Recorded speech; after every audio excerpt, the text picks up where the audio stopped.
Hello viewers, in this video I am going to show you how to block, filter and hide sensitive content on Facebook. Be sure to watch the video to the very end so you do not make any mistakes, and of course do not forget to like this video and subscribe to my channel. Thanks guys. Okay, let's get started. First of all, you go to Facebook app, tap on this. Next, tap on three dot icon. After that, tap on setting. Scroll down little bit.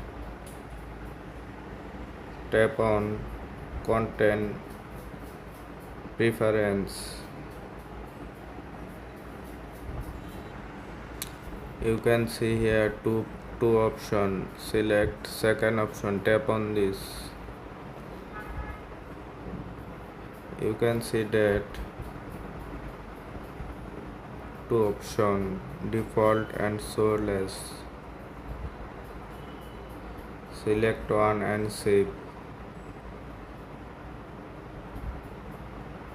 Okay, thanks for my watching to video. If your video helpful, please subscribe to my channel.